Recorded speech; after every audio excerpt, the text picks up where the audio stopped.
Ladies and gentlemen, the CTDF Fantasy Football Show is on the air once again, and it is a special night. It is a Tuesday night edition. We're usually here on Thursday nights, but of course, this Thursday is Christmas Eve, and many of us may not be around, so we decided to get together tonight, Tuesday night, December 22nd, 2020. Hope you guys are enjoying the holiday season. Hope you got all your Christmas shopping done yet. If not, what are you waiting for? Just 3 days left. Anyway, I'm Tim McClellan. I've got my buddies here. I got John Flynn. I got our commissioner. We have Adam Oliver. And joining us for a very special occasion, for reasons I will get to later, our good buddy from Baton Rouge, Louisiana, Cedric Weatherspoon Jr. Cedric, welcome back, bro. It's great to be back. Yeah, great to have you back, bro. First appearance since we our very first for the year when we did the draft. I think he was with us a couple more times after that. But it's great to have him here, and we got him here for a very special reason, and I will get to that later. We're going to change things up a little bit this week. So what we're going to do, we're going to get to our NFL picks first. Then we're going to recap our second round of the league playoffs and have a little preview of our championship matchup, which has already been set. So right now, we're going to go ahead and go to our NFL pick'ems for this week. And we are going to start on a Friday. There is a Christmas Day football game. Yeah, I know there's a lot of basketball going on, but there's actually an NFL game on Christmas Day. Very interesting matchup here. We have the Minnesota Vikings. They're taking on the New Orleans Saints at the Superdome. And Flynn, as we get started here, the Saints are picked by 7 against those Vikings. And this is the season for the Minnesota Vikings, and the Vikings have not played well at all the last month of the season. That their 2 wins came by combined 4 points against the 4-win Panthers and the 1-13 Jacksonville Jaguars. And that they just lost at home to the Bears and Mitchell Trubisky, who to be fair, we'll get into Trubisky and the Bears in a little bit, but if you lose at home like that, the way the Vikings have, and this is where it all comes about face, because it's over for the Vikings, and the go back to winning ways and get the team right before the playoffs. And I'll take the Saints to end the Vikings season by winning on Christmas Day, 30-20. 30-20, you say? Yes. Sounds like an interesting story to me. Natalie, who we got here? Yes. I mean, the Vikings have a very difficult path to make it. They might win one more game, but it's not going to be this one. My scoring predictions are pretty close to Flames. I have 34-20. All right. Okay, Adam, you got the Vikings and you got the Saints. Who you got? Well, I know they've got 2 good quarterbacks and got 2 good offenses. I think in the end, I think Drew Brees is going to be too much, so I'm going to have to go with the New Orleans Saints to win. All right, we got three for the Saints. Eric, what do you say, sir? It's like this. The Saints more going to get the number 1 spot and get that play. And the Vikings on offense, their gears are getting rusty. They're going to crack up horribly in their season come Christmas Day. Saints over Vikings, but it's going to be a nail biter. 28-21. Saints. Interesting. Well, I'm going to go ahead and make it unanimous here. Saints are still trying to see if they can keep up pace with the Packers to try to lock up that number one seed in the NFC. Vikings, they don't really have much of a chance at the Superdome. I'm going to take the Saints to win this one by a score of 28-17. Saints will keep pace for that number one seed. And we're now going to go now to Detroit. We're going Saturday. 3 Saturday games. These this first game, Buccaneers, Tampa Bay is going to Detroit to take on the Lions. The Buccaneers are picked by 9.5, and this game will be on the NFL Network. So, Lynn, how do you see this one? Yeah, but and this is where Tom Brady and his forces on offense are putting it together at the right time, and I'll tell you why I think it's going to be a big factor later on in the show. But Tom Brady going up against that Lions defense, it is such a mismatch. You have Antonio Brown, Godwin, Evans. You have all those cats against a defense that just got lit up by the Titans. They just gave up 46 points to Tannehill and Henry and that offense. And I think this is going to be more of the same here in this. Not 9.5 is a tricky number here when you're looking at the spreads, and it's some of these spreads that Tim is going to read off are going to be tricky ones to pick as it stands right now. Of course, it could change and adjust as the week goes along. But I'm going to lay the 9.5 here, and I'll take the Buccaneers to win this game 38-24. All right. 38-24 on the tally. Pretty much the Bucks are very close to making the playoffs right now. Essentially, they just need one more win, and yeah, they're definitely going to get it right here. The Lions have pretty much nothing going for them right now, so give me the Bucks 28-17. All right. Adam.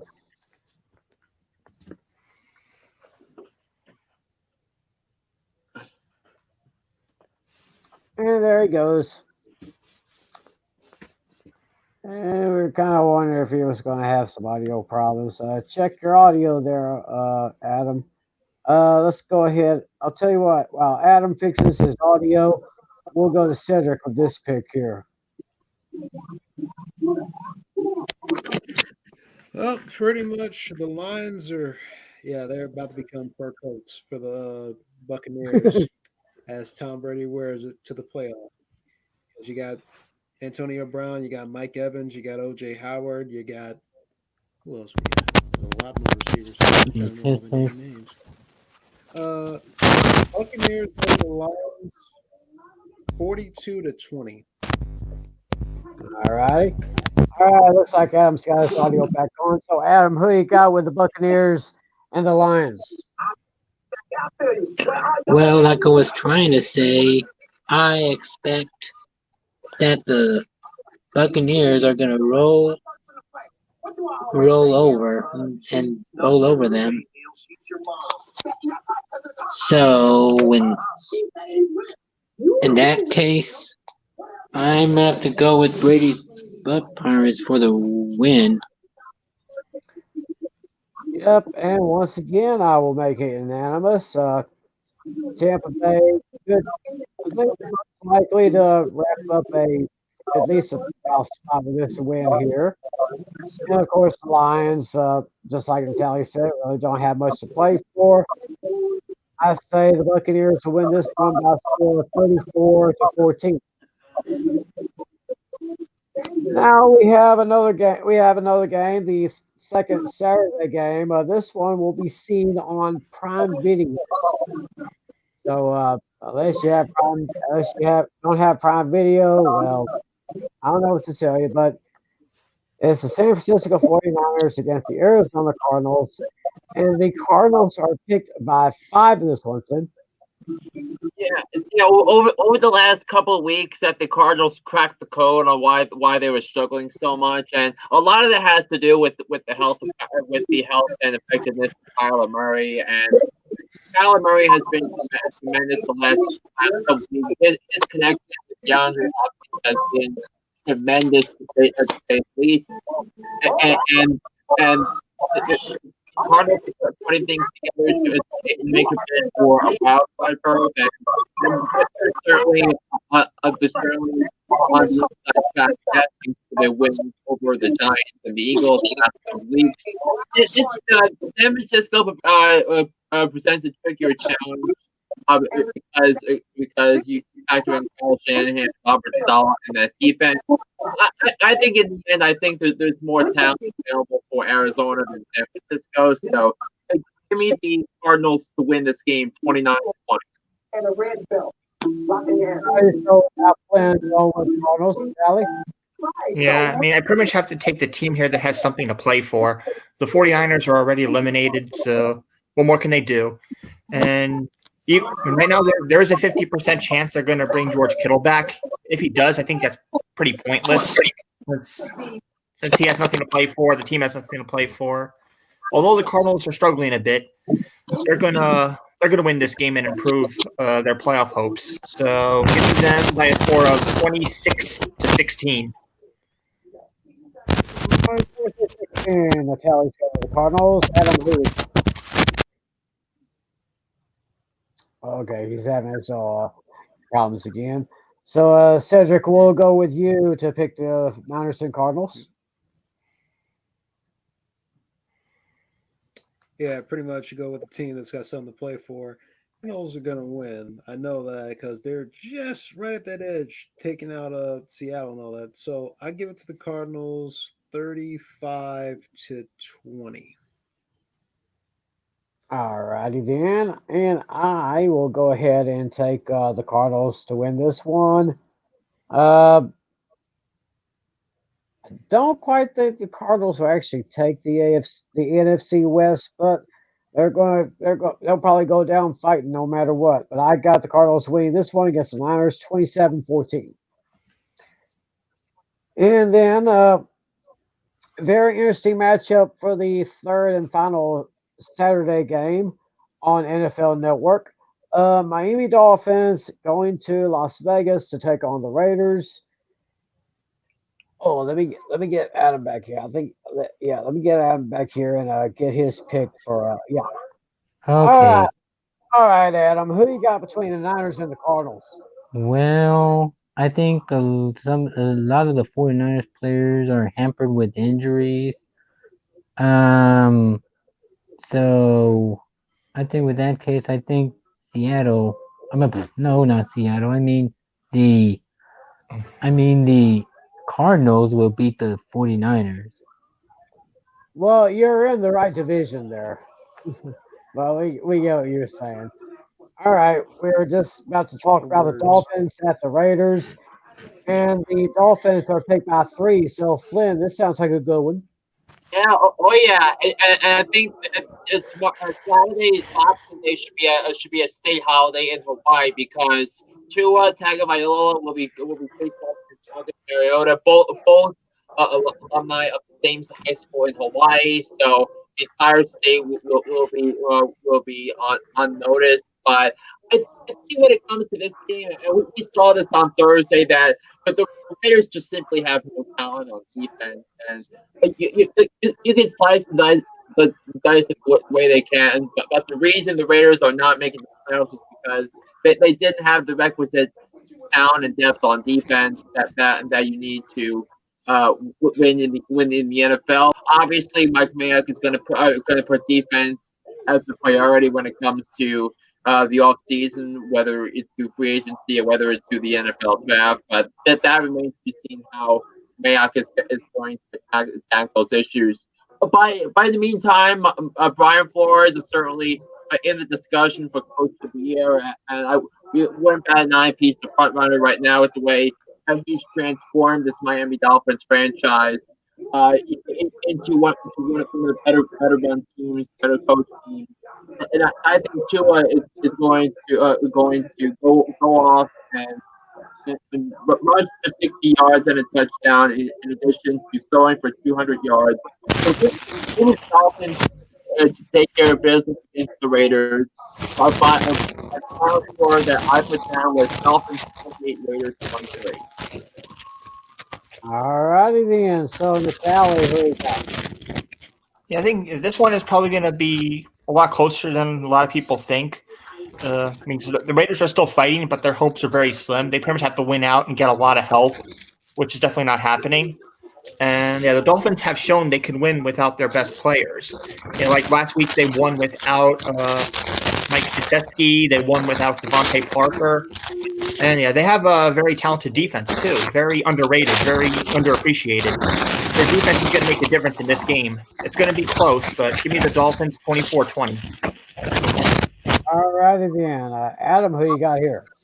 Yeah, it will be a close game, and it will be back and forth.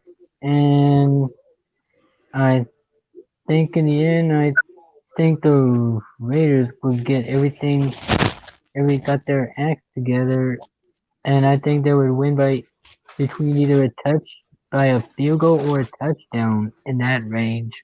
So I gotta go with the Gruden Grinders for the win. Ooh, is going on the other end on this one. Interesting, Civic.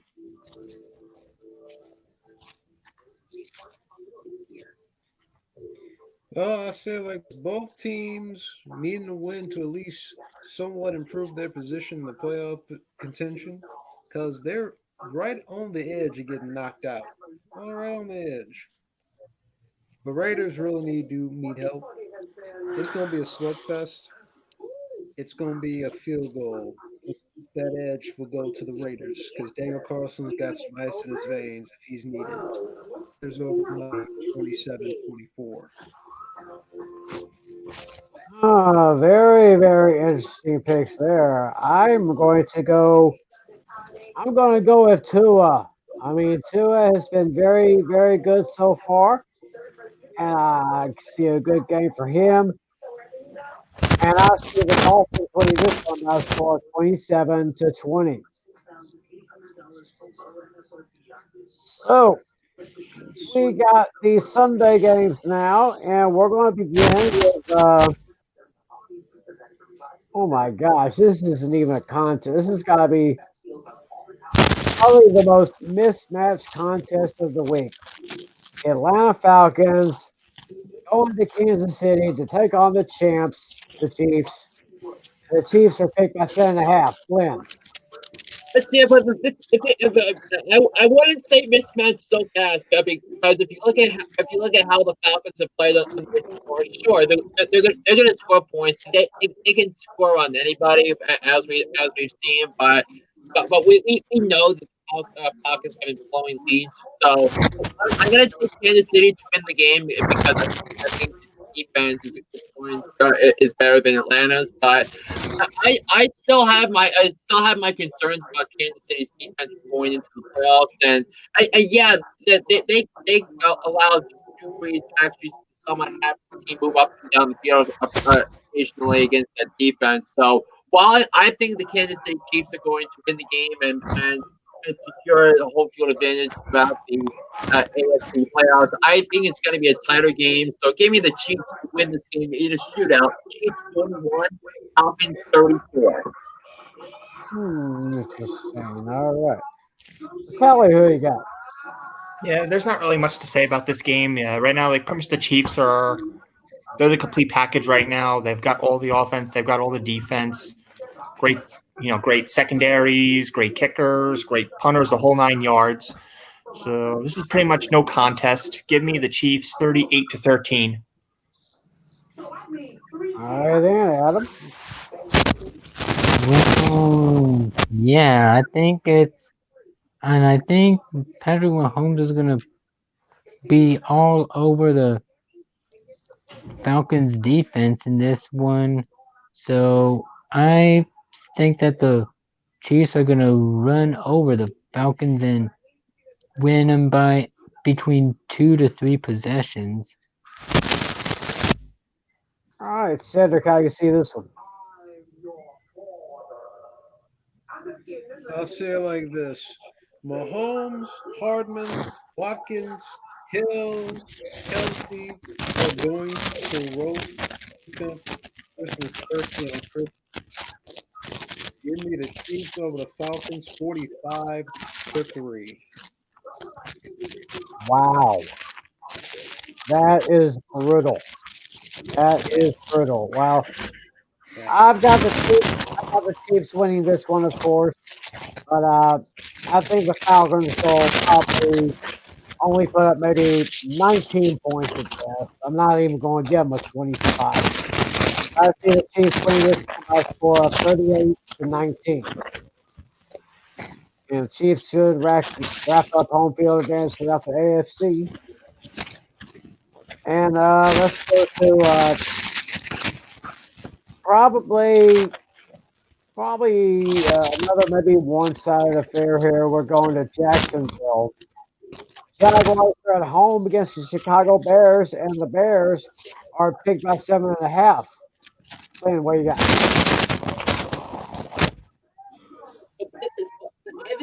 I think like the Atlanta Kansas City game, I think this game is going to be closer than people think because yes, Jacksonville got demolished by Baltimore, but Baltimore's playing on an entirely different level than the rest of the AFC wildcard contenders. And we'll get into Baltimore in just a second. But I think the Bears will win this game 24-20. But I think it's another close game. I think the Jaguars can hold Trubisky and the Bears a little bit to keep themselves close, but I think in the end it comes down to Matt Nagy against Doug Marrone, but I'll take the Bears to win 24-20. All righty, the end of tally. Yeah, honestly, this one was a coin flip for me. For some reason, like I was this close to wanting to pick the Jaguars, going with the upset, because I really don't think the Jaguars want the number. They don't want to be number one in picks. I think they'd rather be the number 2 pick. But it was super close. But by the thinnest of margins, I'm taking the Bears. But by a low score, 13-10. Okay, Adam, who you got here? Well, it's gonna be a little bit of a shootout, but not much of a shootout enough. So I've got to go with the Bears, and they would win by a little less than 2 possessions. All righty, Cedric.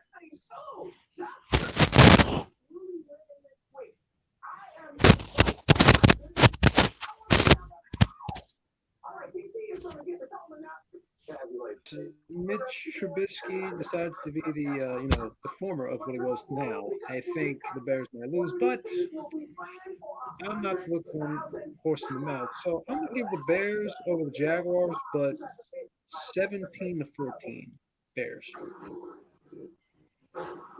17-14 Bears. My score is kind of close to Cedric's. I got the Bears winning this one by 17-10. So it's like, and I would think the Jaguars probably maybe get. Right now, I think the Jaguars would have the number 1 pick if the draft were to start today. And let's go now to Houston. Houston Texans are at home against the Cincinnati Bengals, and the Texans are picked by 8 wins. Yeah, I'm gonna take the Bengals to win the football game outright, and this show as I show I was show more about Pittsburgh than Cincinnati, but Ryan Finley ran through the league's number 1 defense last night, and that's kind of a pretty big deal going into this game. But the Texans, they've been demoralized last last few weeks with their losses to the Bears and the Colts. But I think Cincinnati, if it wasn't for all those turnovers in the Dallas game, they would have had a chance to beat the Cowboys as well. But listen, I think the way the teams have been trending, I think the Bengals are going to win this game outright, 20-16. Ooh, trying to go upset special. Yeah. Very interesting. Natalie, how do you see it?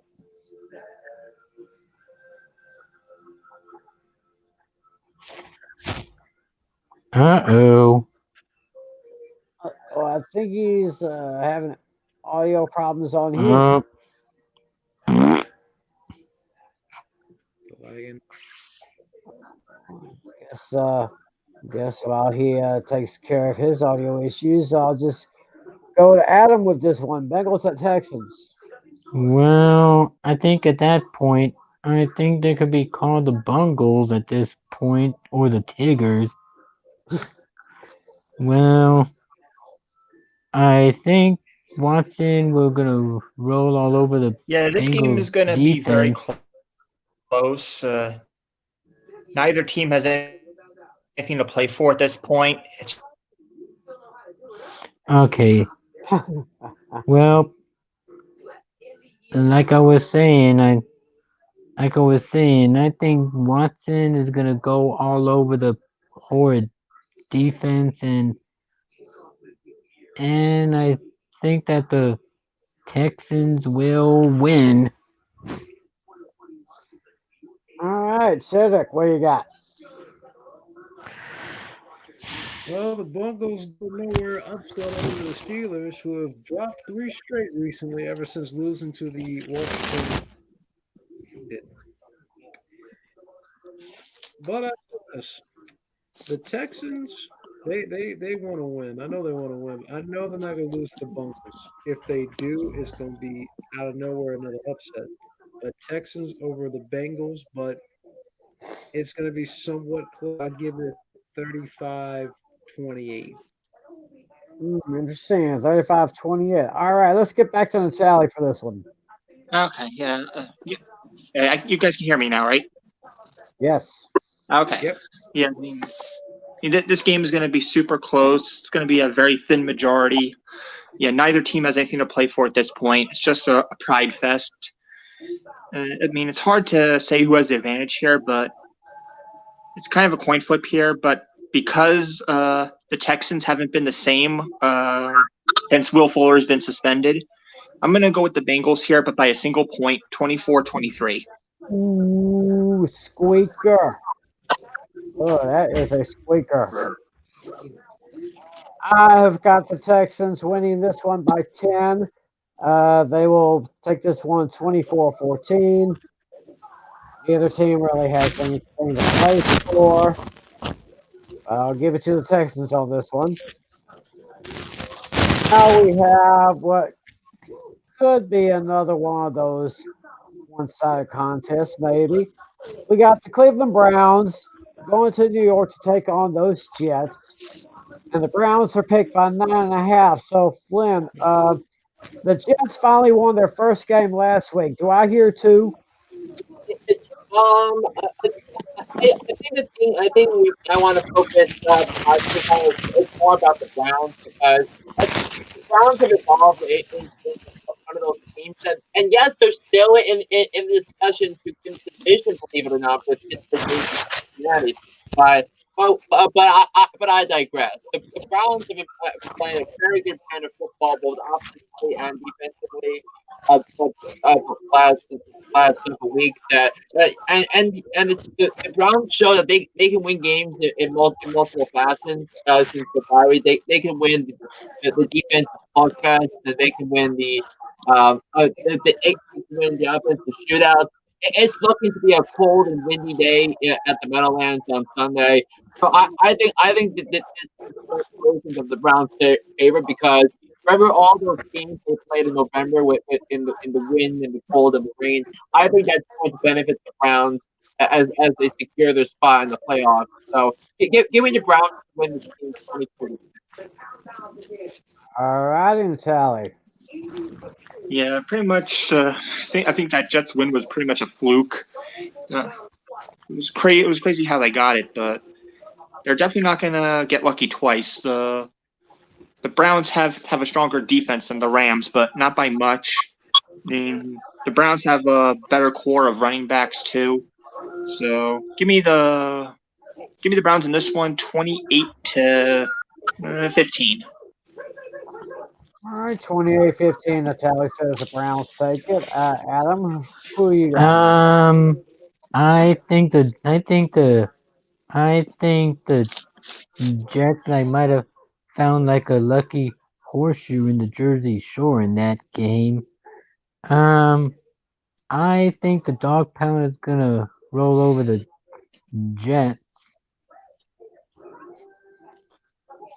All righty, Cedric, who you got?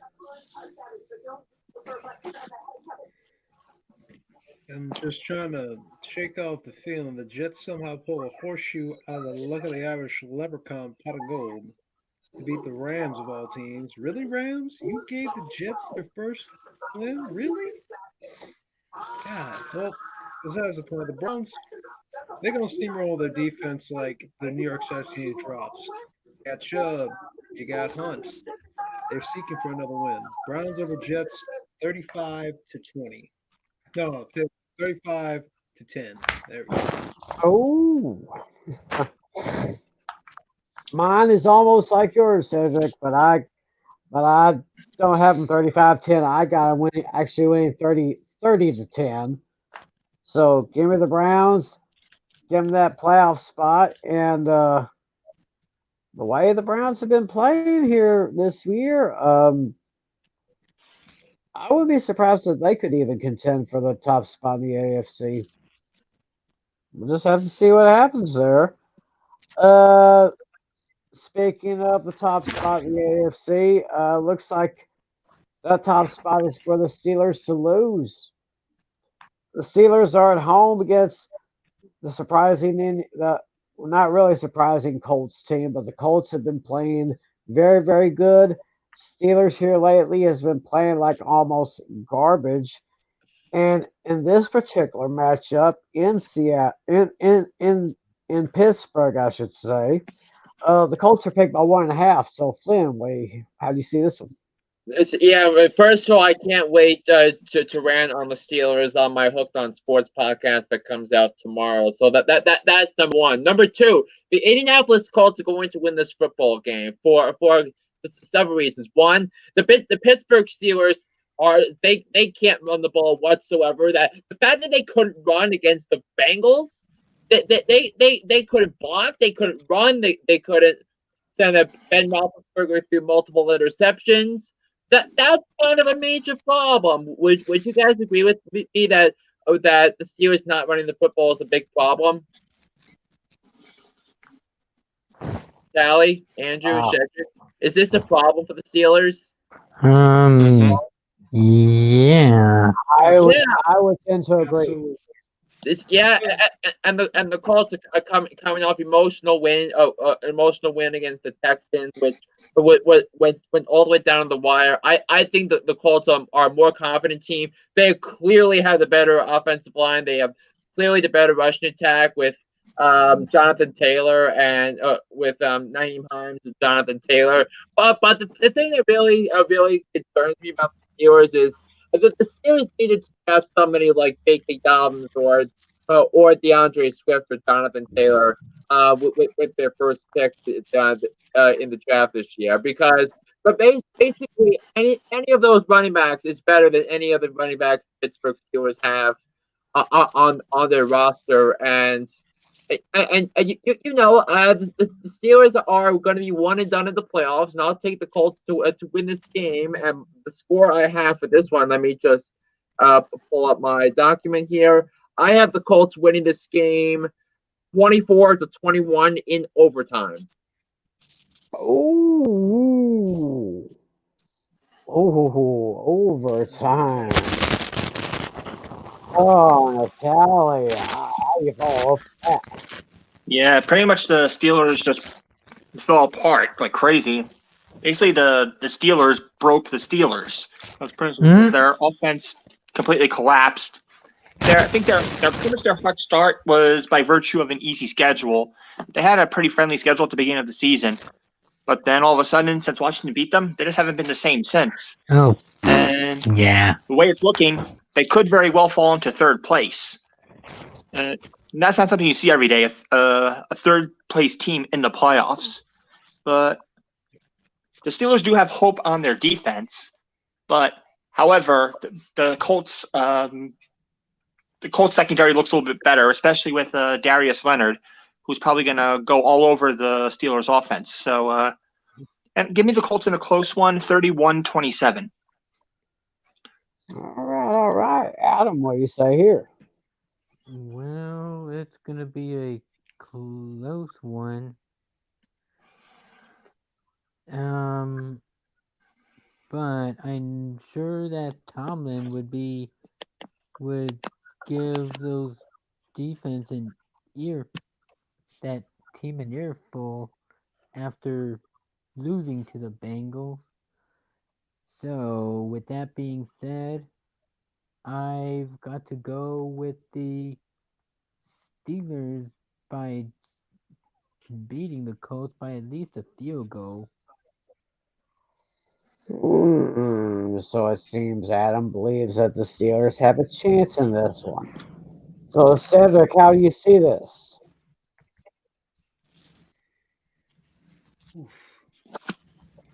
I'll say this. Between the Steelers and the Colts. The Steelers went 11-0. Then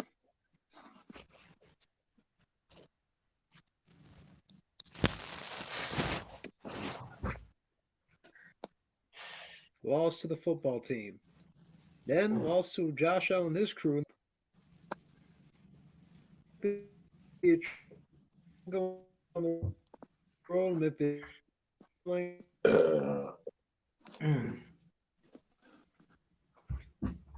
probably second place just by a smidge. But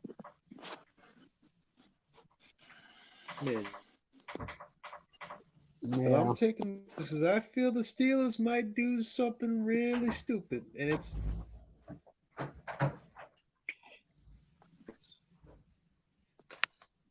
Wait, you're cutting out you're cutting out on me there, Cedric.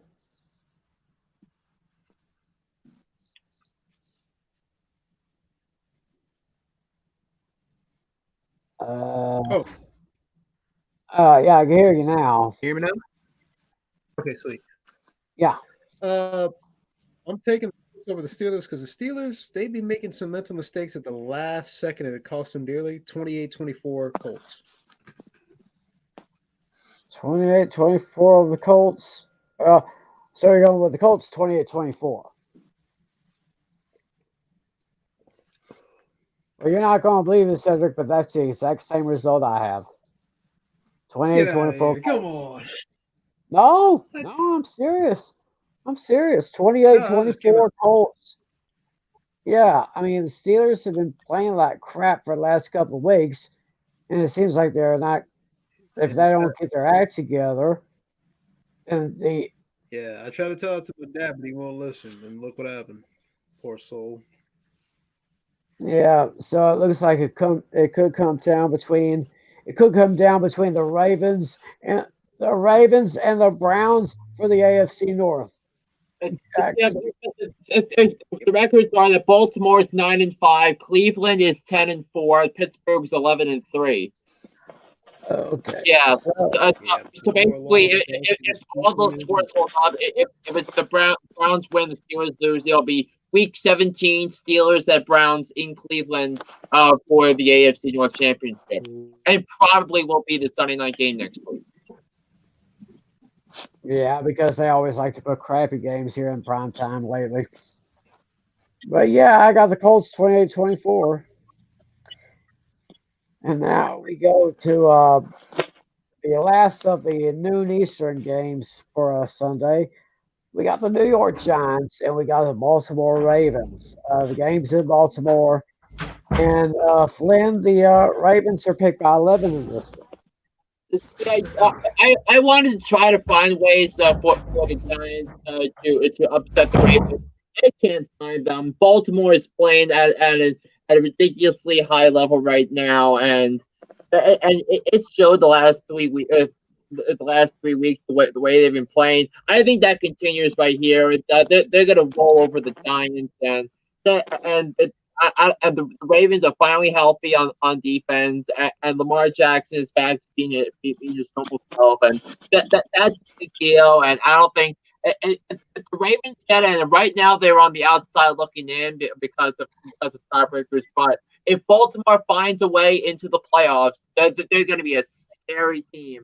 I'll tell you that. If they have a matchup against Buffalo or Pittsburgh or a team like that, I think you need to think of that as a potential dangerous matchup. So I'll take the Ravens to beat the Giants 29-13. All right. Natalia, who you got? Yeah. Ever since the Giants lost their spot in first place, they just haven't been the same since. The Ravens have the better defense. They have the better offense. The Giants are going to make it interesting, but it's going to be too little, too late. 30-20 Ravens. All right. Natalia says 30-20 Ravens. Adam, who do you see here? Well, I know we got Lamar Jackson versus Hurts. So no, what is it? Oh, is it the Giants and the Ravens? Yes. It's Giants and Ravens. Yes. Oh, okay. Yeah, John. Well, I I I think it's gonna be like a relatively easy game, but I think the Giants would make it a little interesting, but not enough. So I think the Ravens are gonna win this one by at least 2 possessions. All righty then. Cedric, who you got in this one?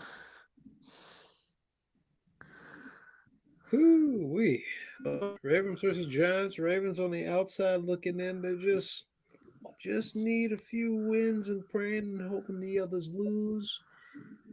And I've seen a lot of playoff spots when the Ravens were in that position, and certain teams kind of play spoiler for them. The Giants might play spoiler for the Ravens and might screw them out of a playoff spot. But I give it to the Ravens because Lamar Jackson and a few other key players in there. They're gonna make things interesting. It's gonna be 31-28 Ravens. Oh, I think the Giants' offense is going to suddenly turn into something good and actually score 28 points on the Ravens. I mean, the Giants' offense is broken. They're dead. They're dreadful offensively, and that's on Dave Gettleman. Hey, you never know. The defense of the Ravens will fall asleep on them. You never know. Yeah, Happen in football. Oh yeah, well, I got the Ravens winning this one. I got 31-17. That's probably about as best as the Giants are going to do with that one. And the Ravens are going to get another win and maybe secure another playoff spot. Who knows? Now we go to the. I don't know what's wrong with my voice today. We go now to the 4:05 Eastern games. AFC West matchup: Denver Broncos against the Los Angeles Chargers at SoFi Stadium. The Chargers are picked by 3, Flynn.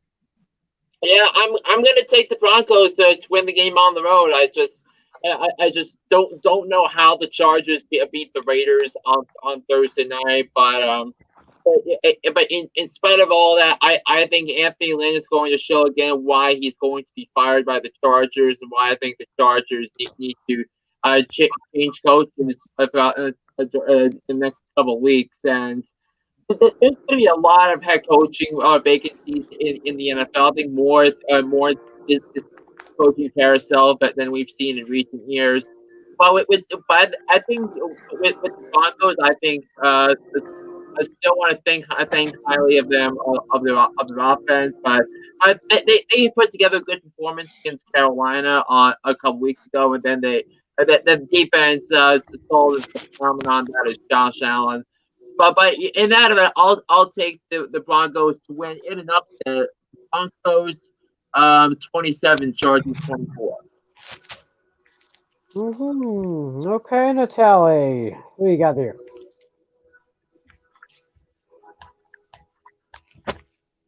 Uh-oh. I think Natalia is Because the Oh, Here we go. wait, can't hear me? yeah, we got you now. Oh, we get you now.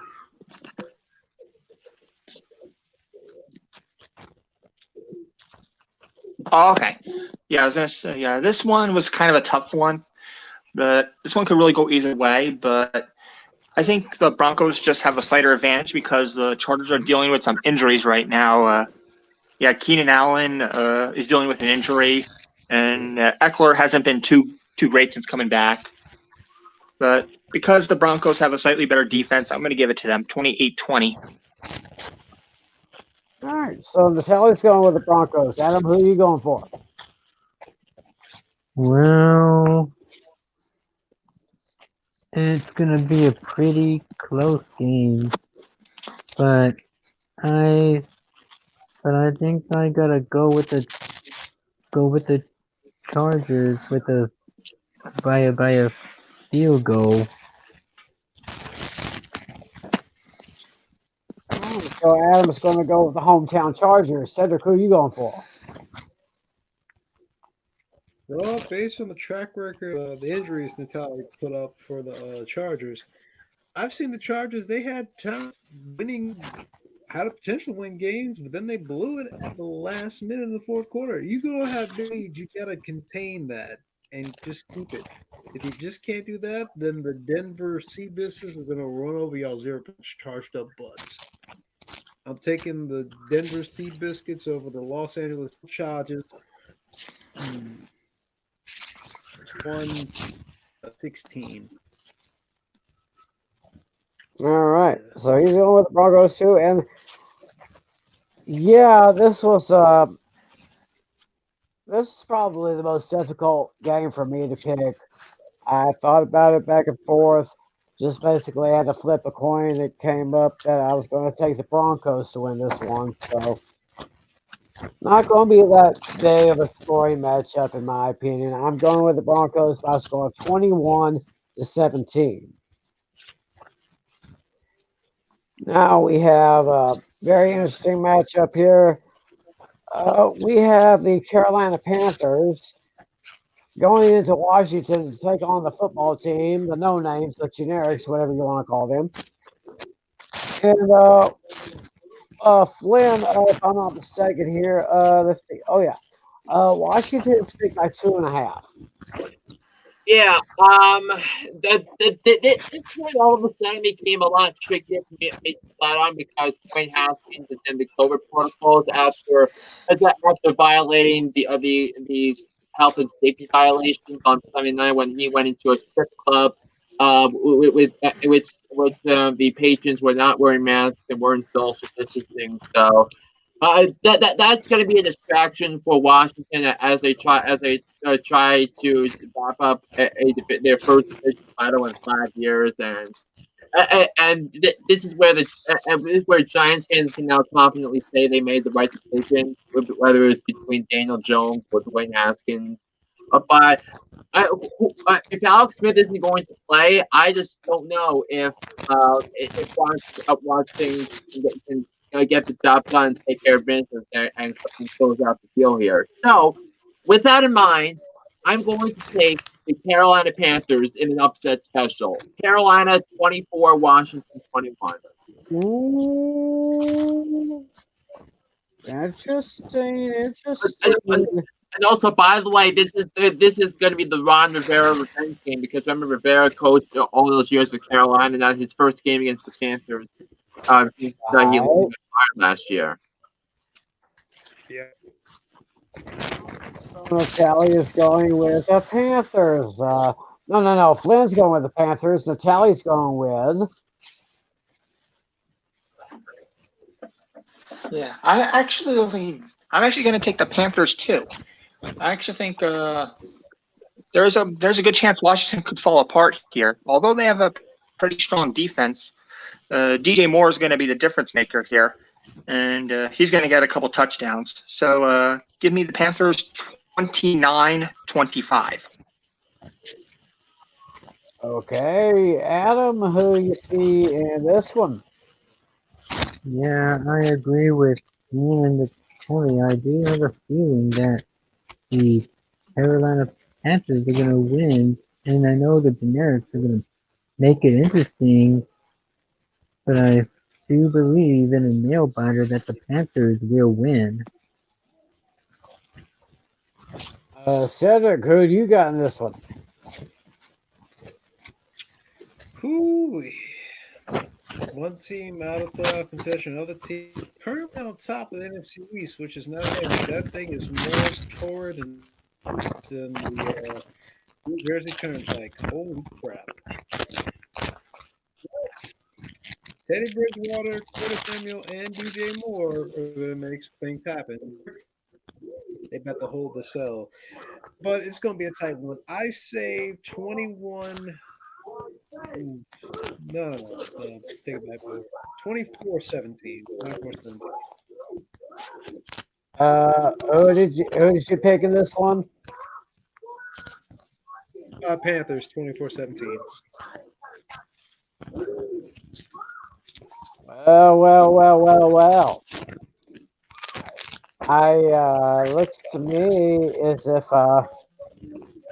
Looks to me as if I'm going to be the lone wolf in this one. 'Cause, I don't know if they're still going to have Alex Smith as their quarterback, which I still believe he'll be comeback player of the year. They have a very, very tough defense. Sorry. I've decided I'm going with I'm going with the generics, the no names. I'm going with Washington 27-20, and I'm making Washington my lock of the week. Oh, I guess I'm on my own on that one. Now we have one of the greatest rivalries that nobody really talks about except the fans of these two teams.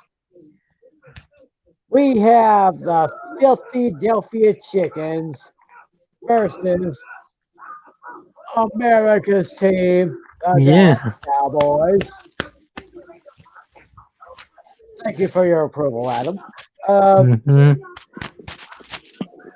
and the Eagles, this game, of course, played at AT&T Stadium, and those chickens are picked by 2.5. So, Flynn, who you got in this one?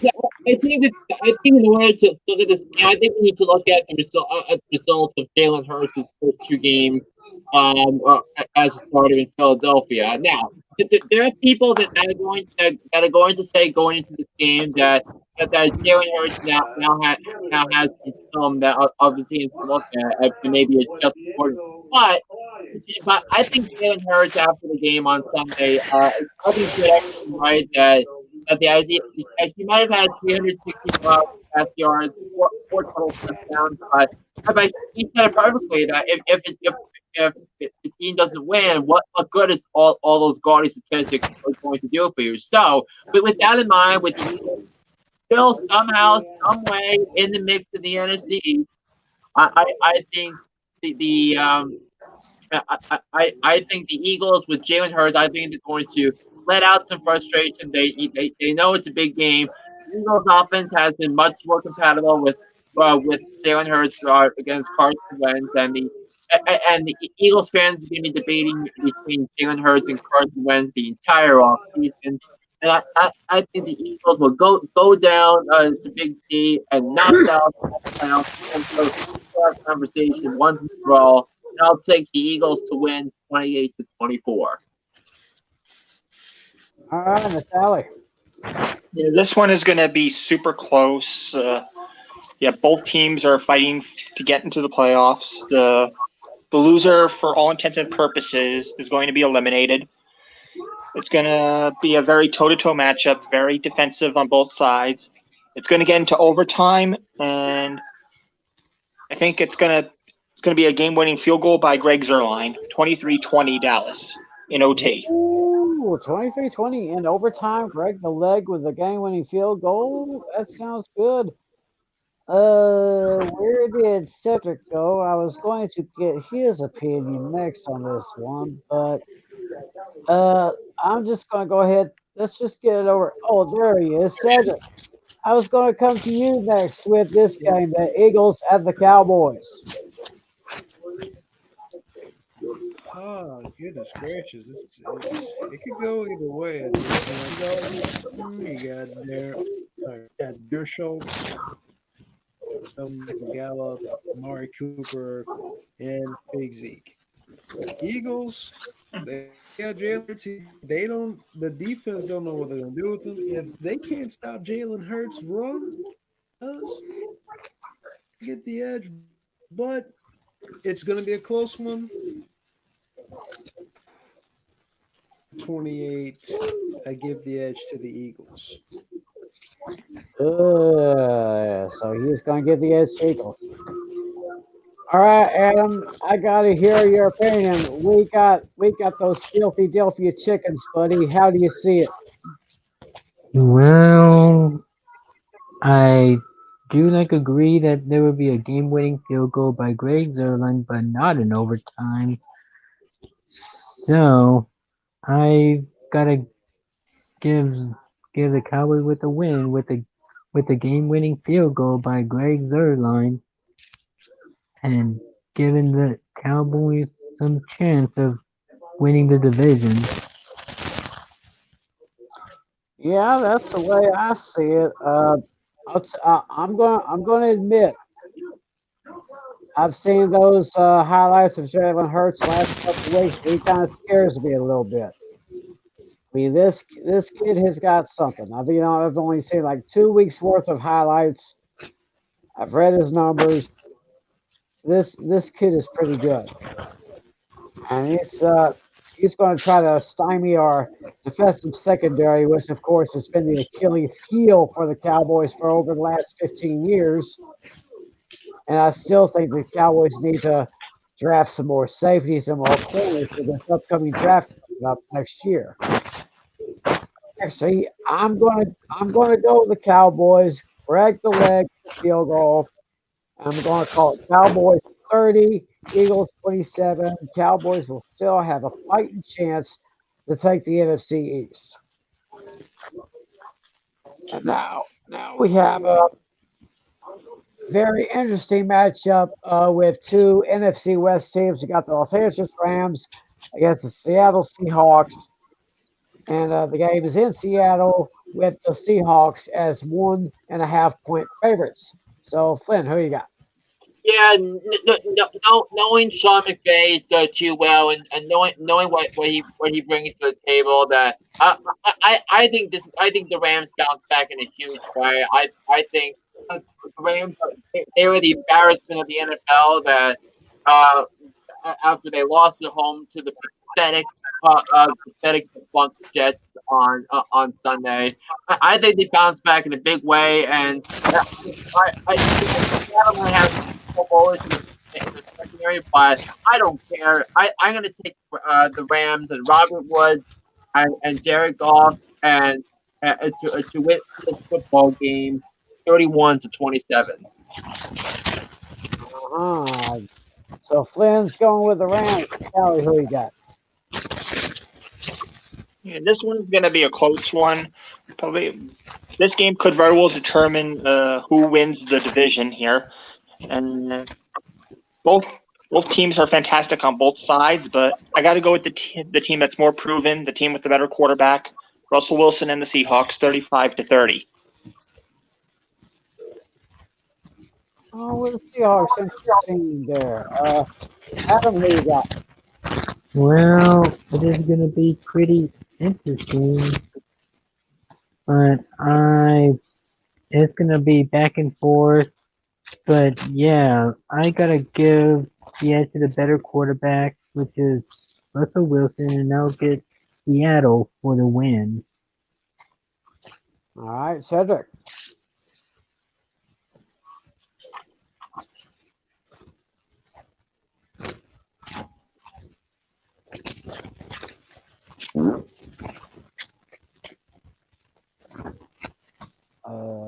Cedric. Oh, pretty much. Yeah. This is a Oh, There revenge you game a go. couple weeks ago where the Seahawks lost the Rams by one score. I feel as though both teams got something to prove. Seahawks trying to get in there, trying to get the best spot they can. Rams, they want to wash off that nasty, vile, disgusting jet fuel they chugged for that L against the just end the season Jets.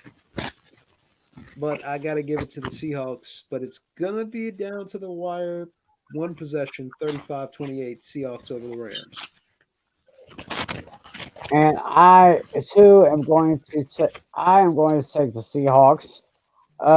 This is going to be. I see this as a very close matchup. I see the Seahawks winning this one by a score of 31-27. But I still think so. The Seahawks will probably be in control of their own destiny as far as winning the NFC West. And speaking of in control of their own destiny, we have a very one of the most interesting Sunday night football games this season. We have the 10-4 Tennessee Titans against the 11-3 Green Bay Packers. And the game is in Green Bay and Flynn as we talk about this one. Uh, the Packers are picked by 3.5.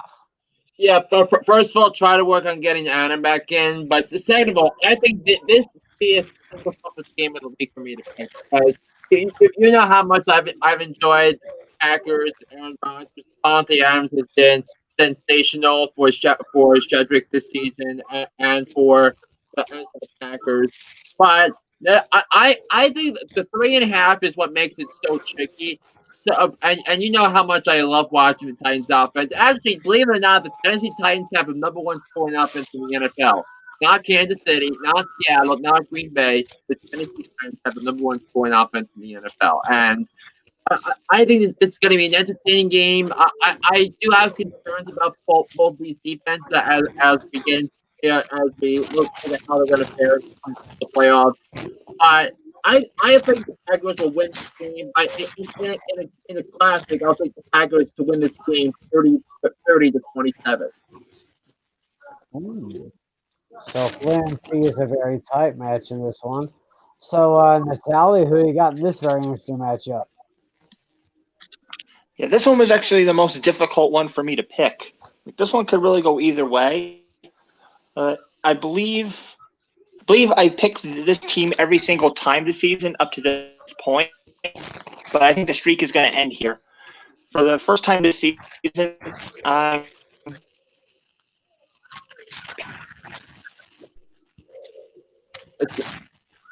We're losing him. Yeah, kind of Uh-oh. break it up on the audio, Natalie.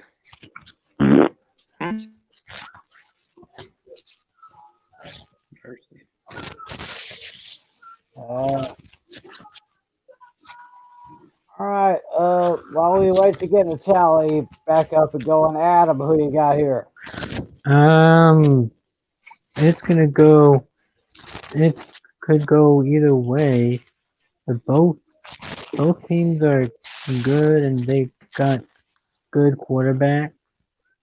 But I think I have to go with the quarterback with the most depth. And that being said, it would be Aaron Rodgers. So I'm gonna have to take the Chiefs. No, I meant the Packers in a nail biter.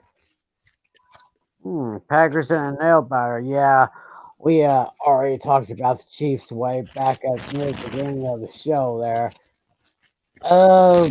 Cedric, interesting matchup. Who you got? Oh boy, it's both teams got fire offenses. You got Tannehill, you got King Henry, and most of the wide receivers, the Henry got the ball, and the Packers they got a lot more receivers. Let's see, Devontae Adams, Aaron Jones, too. But whoever's defense stop it more times than the other, they're going to win. But it's going to be the biggest slugfest near the end of the regular season I've seen so far. And I'm hoping it goes over 50 points. So I'll give it to the Titans. But dear God, it's going to be a small 31-28. 31-28. So you got the pack. Okay, it looks like we got the tally back. Go Okay. ahead. Yeah, Hmm? go ahead. All right, you guys got me. Okay, yeah. Yeah, this one was actually the most difficult one for me to pick because both teams are very strong on both sides of the field. Uh, After careful consideration, I think I'm pretty sure I've picked this team every single time so far, and and it was the Packers. But I think this streak of me picking them ends here. I have the Titans 33-30.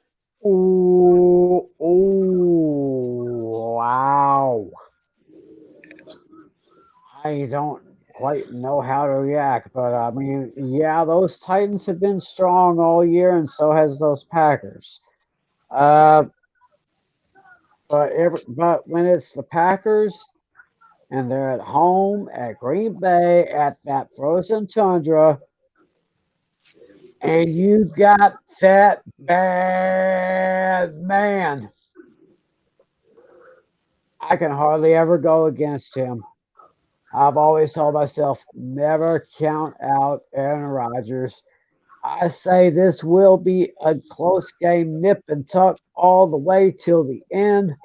But I got the Packers winning this one in a high scoring game, 35-33. This is going to be one that I would love to watch myself. And finally on our NFL schedule for Week 16, Monday Night Football, ESPN. The Buffalo Bills are traveling to New England to take on the Patriots, and the Bills are picked by 7. Glenn, Yeah, quick pick on the Patriots. Dead. Let's say it dead. again. Quick update on the Patriots. Dead. Meanwhile, they go, hey, let's go, Buffalo. Let's go, Buffalo. The Bills are the second best team in the NFL, guys. The Bills showed what they're the second best team in the NFL. I went through an extensive outlook on why the Bills are where they are. Sean McDermott, Josh Allen is such a gem. Stephon Diggs has been tremendous. He has exceeded all expectations, including Shedrick's, and we'll get into that in just a little bit when we talk about the fantasy championship matchup between myself and Shedrick.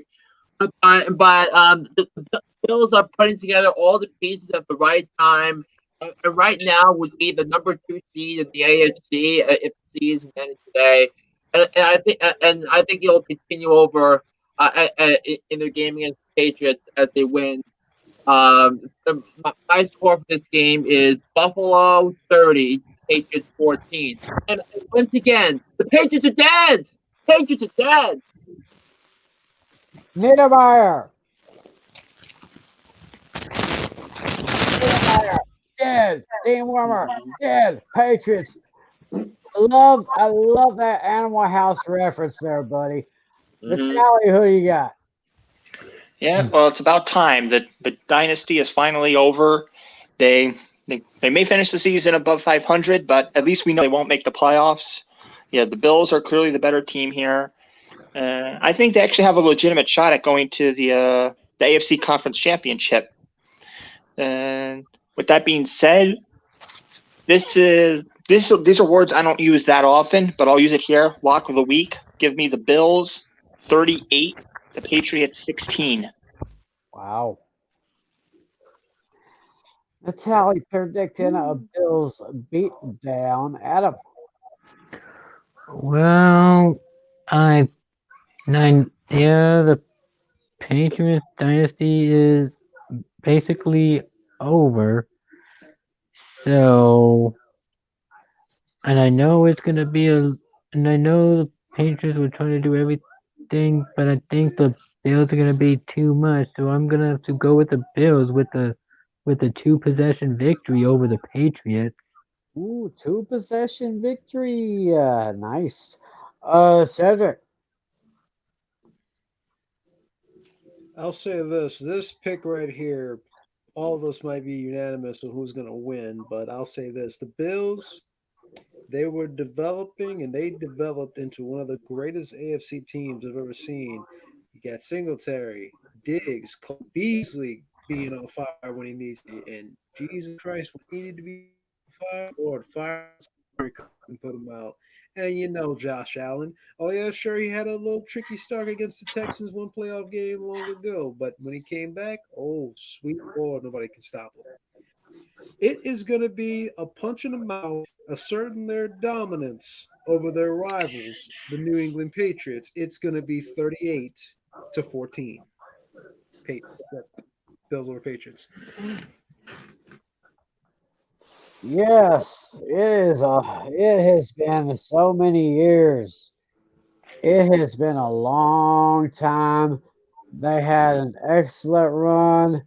Uh, say what you want about them, that they were cheating, they were not cheating, they were.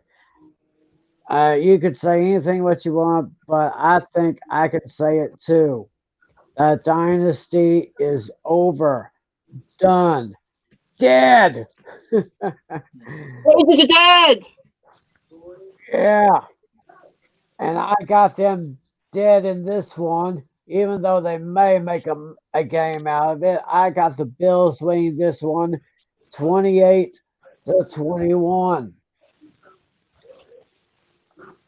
And so that does it for our NFL picks.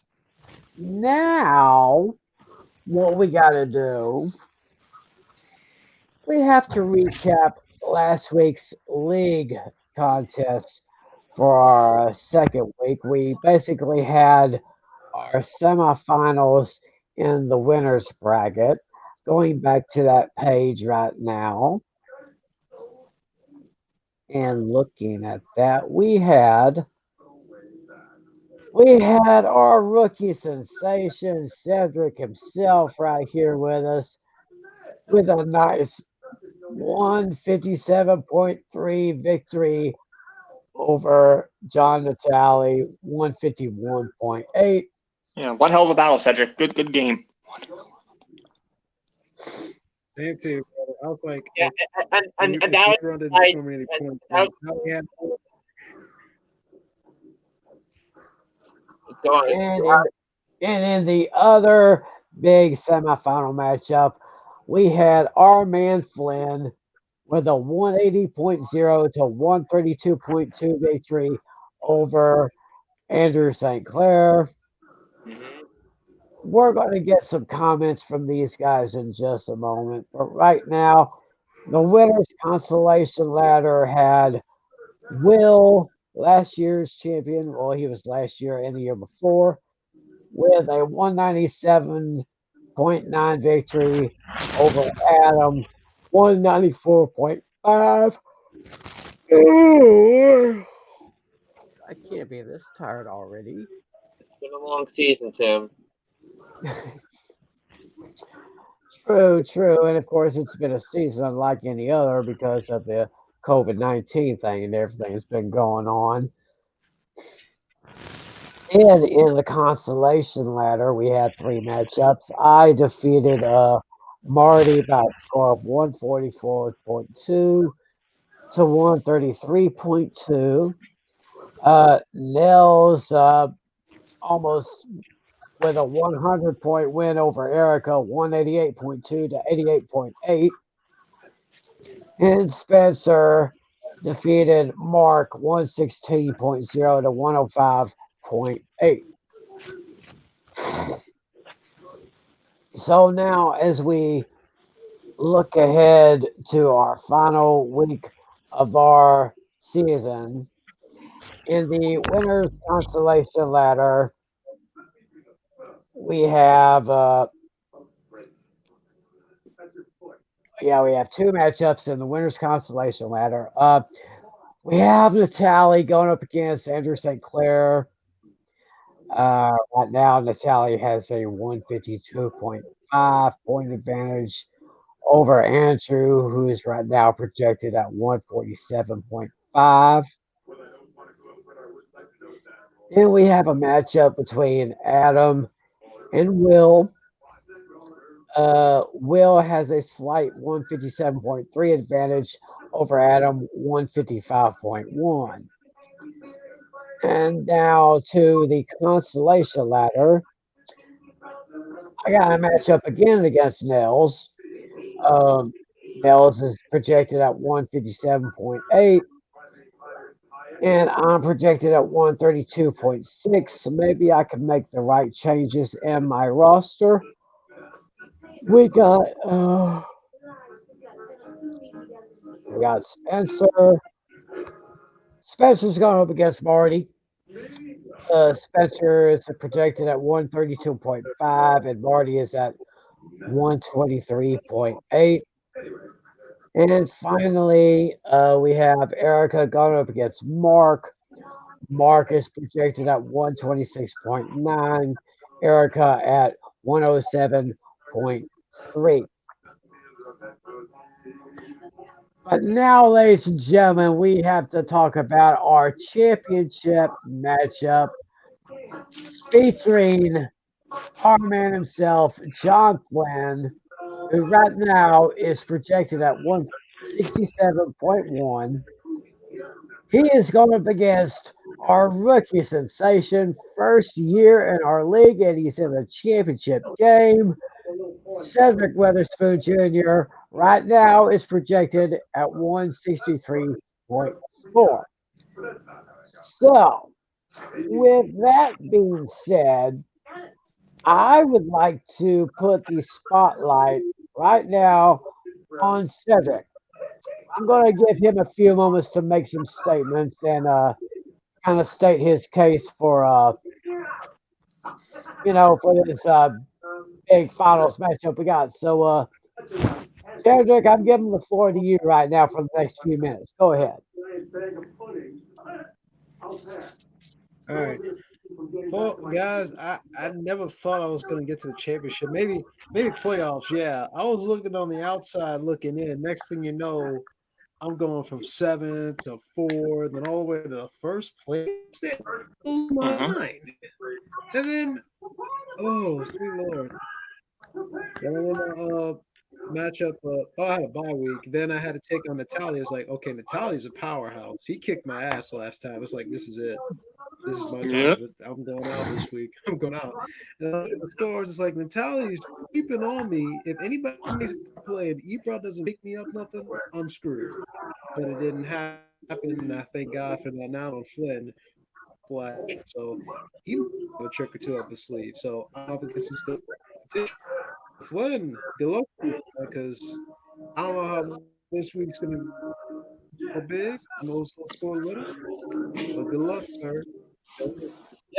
Yes, definitely good luck to you too. Well, it's interesting that last year I was in a similar situation in my other league where I was in first place while the person playing me in my championship match was the number 6 seed, and sure enough, this year in this championship, I was the number 6 seed and scored the second most points of any of the 12 teams in the league, while the number 1 seed scored the most points in the league by about a 60-point margin during the regular season. So there is certainly going to be a lot of a lot of things in there, but the reason why I'm feeling good about this was because I made the acquisitions and I made the free the waiver wire pickups needed to get to this point. And the first name that comes to my mind is Robert Woods, because my first draft pick was Michael Thomas, who is now on injured reserve for his ankle because the Saints want to get him ready for the playoffs, and have him be healthy. So I needed to look for some other options. I had Calvin Ridley, who has been phenomenal this season for me. He's been everything I've asked and then some. Then I go out and acquire Robert Woods from our guy Andrew Sinclair. I'm paid him because I need another wide receiver. But to define my season was trying to figure out how to work with so many injuries that I didn't have to deal with that last year because I was so lucky with the injury front. But I mean, the guys that drafted Cortland Sutton, Joe Mixon, Joe Mixon, Miles Sanders, Michael Thomas, that they've all missed time throughout the course of the season because of injury. Portland Sutton and tearing his ACL in week 2. Joe Mixon with his ankle not up to speed. Michael Thomas, as I mentioned earlier, but like where I stand. I like how deep my running backs were, and my surplus of depth running backs allowed me to make the trades I needed to get to this point. So, and Tom Brady, as I mentioned earlier, that he has a perfect matchup against the Lions, and I knew that I was if I was to be in the fantasy championship this year that I would have that matchup if Brady was healthy and against the Lions defense. That I, Miles Sanders, he's been good, but Antonio Gibson has been tremendous, and I was very shocked that Washington let Adrian Peterson go, which was managing for Antonio Gibson fantasy owners this year because he was able to be one of the best one of the top 10 running backs in the NFL this season, and then. I have Calvin Ridley, Robert Woods. Robert Woods has a great matchup against Seattle this weekend, going up against the defense, which I don't know how they had 3 Pro Bowlers on the secondary, but that's beyond me, and I don't know how the Pro Bowl voters thought about that. Aaron Waller has been my Aaron Waller has been my fantasy MVP this season. Gave me 30 crucial fantasy points on Thursday night catches, 150 yards and touchdown Chargers. And he did everything I asked, and I thought I was going to be come the season with how the fantasy draft worked. With Martinez, tackling machine, he's been found outstanding to me. The Steelers defense has been fantasy wise has been the number 1 fantasy defense in the NFL.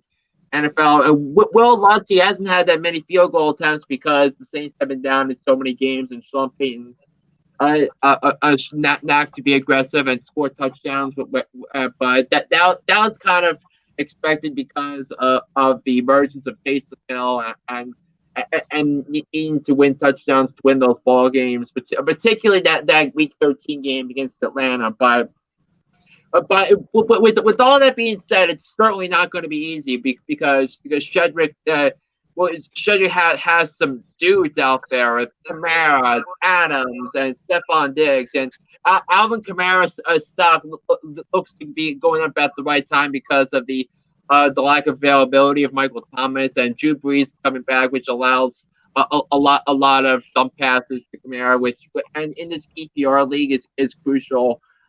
For anything, every point is worth it. Then Devontae Adams, he's been outstanding with Aaron Rodgers and Matt LaFleur put together a great game plan to get him where he needs to be. And man, I already regret taking him over him. Stephon Diggs has been everything the could have asked for. So Shedrick has had all those. He's guided them to the championship, but.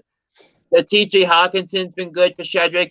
And I actually looked at something, Tim, with the football stuff, and Evan Ingram was named to the Pro Bowl team over T.J. Hawkinson, Robert Tonyan, Rob Gronkowski had more fantasy points this season than Evan Ingram. Yet Evan Ingram got the Pro Bowl nod, which I don't know how that happened, but that's beyond me. But it's only fitting, guys, that the 2 teams expected to score the most points in fantasy this week are me and Cedric. So this is going to be a lot closer than last year's championship, where I never really had a chance against Will McGanby because I had injuries galore, which came up at the wrong time. So.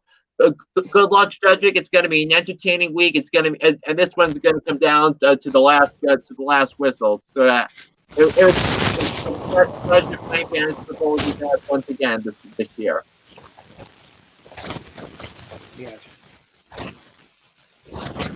Yep, this looks like it is going to be a matchup. It's going to be a sight to behold. We're going to be hoping for a thing. Just set your rosters accordingly, guys. That's all I can tell you. May the best player win. We'll try to let you guys know what happens next week.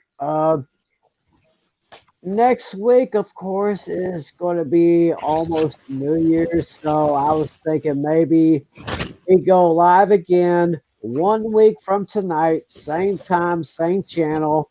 Yeah, yeah. It's week 17 is that all these days. There's no Thursday night game. There's no Saturday. So all 16 games next played on Sunday. That is true. That is true. That's for playoff implications. All Saturday games, no Thursday, no Monday night. It's all going to be Sunday games. Oh, wait a minute. How foolish of me. We had someone ask a question here. Let me highlight that for you.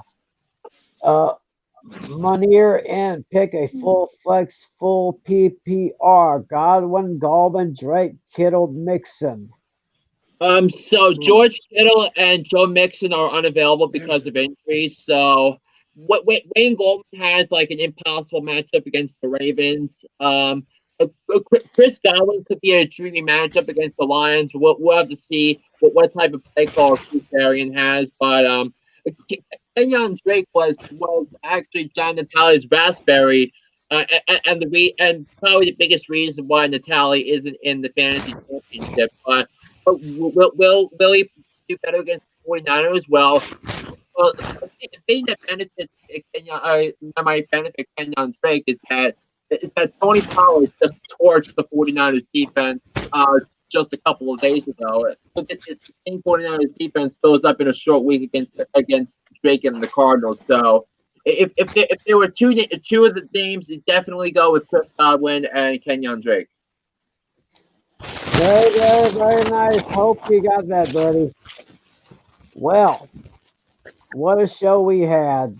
A lot of matchups. Week 16. We're almost at the end of the regular season in the NFL, almost at the end of our fantasy season. But like I said at the beginning of the season, we're gonna be here all the way until two teams get to Tampa, Florida for Super Bowl 55. That's because that's the way we do things around here. And as Glenn said, he's got another episode, Hooked on Sports. 2 shows during the NFL season. Apple Podcasts, Spotify, wherever you listen to podcasts, look up Hooked on Sports with John Flynn. And of course, our commissioner, John Natale, our good buddy Adam Oliver, our friend Cedric in the finals against Flynn. It is going to be absolutely, dare I say, off the chain. And I would like to personally want to wish each of you guys a very Merry Christmas. Spend time with family, spend time with friends, because that's what I'm going to do. So, Merry Christmas, guys, and for all of you watching out there. Yes. So, for John Flynn, John Natale, Adam Oliver, Cedric Witherspoon Jr., my name is Tim McClellan. I'm just about out of breath. So, y'all have a good night. Have a Merry Christmas. We're back next Tuesday night. Good night.